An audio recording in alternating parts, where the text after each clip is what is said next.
Each fall semester, I devote one lecture in my first-year meteorology course to winter weather, and the term blizzard always comes up. Coincidentally, that lecture was last Friday when blizzard warnings were in effect in 2 states, Alaska and, take a few seconds to come up with a guess of the second state. In the meantime, here's a reminder of the official definition of a blizzard. You need 3 consecutive hours of sustained winds or frequent gusts of 35 miles per hour or higher, along with visibility of a quarter mile or less because of blowing or falling snow. As for that second state, not a usual suspect such as Montana or one of the Dakotas, but rather it was Hawaii.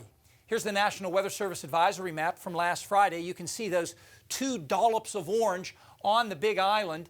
Those are blizzard warnings for the highest elevations of Mauna Loa to the south and Mauna Kea to the north. Both peaks just shy of 14,000 feet. Now, despite the direness of some headlines, this one doesn't even mention that the nasty weather would only affect the highest peaks. Snow isn't that unusual on Mauna Loa and Mauna Kea, and even blizzard warnings are nothing new for the summits. Here's a count of the number of blizzard warnings issued by each National Weather Service office over the last 10 years. Now the numbers are kind of small. Hawaii is bottom center on this chart. The number there is 5 in the last 10 years, so it happens. The most recent one prior to last Friday was in March 2018. The Fairbanks office, which oversees most of Alaska, has the most, 270, with the Anchorage office not all that far behind. In the lower 48, the maximum stretches from western Minnesota and Iowa across the northern plains to the Continental Divide. Now, if we focus on the northeast, notice the 1 in central Pennsylvania. The only blizzard warning issued by the National Weather Service office in State College in the last decade was on January 22nd, 2016, for York and Lancaster counties. More than 30 inches of snow fell in both Harrisburg and Allentown, setting all-time records for most snow from one storm in those cities.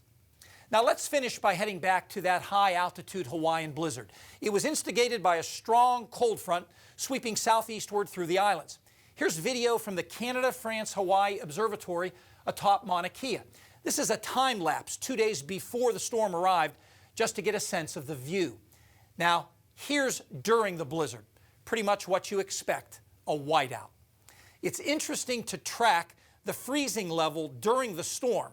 Now, early on, ahead of the cold front, southerly winds brought in milder air. The freezing level went up to 13,900 feet, which is 100 feet above the top of Mauna Kea, which is the higher peak. But by late Saturday, as the colder air moved in, the freezing level dropped to 12,300 feet, a good 1,300 feet below the crest of Mauna Loa. Eventually, by early Monday, milder air returned and the freezing level lifted well above both peaks. Though the snow in Hawaii got most of the attention, serious flooding occurred at lower elevations. 7.92 inches of rain fell in Honolulu on Monday, the wettest December day there since official records began in 1940. Stay tuned. Our extended forecast is next.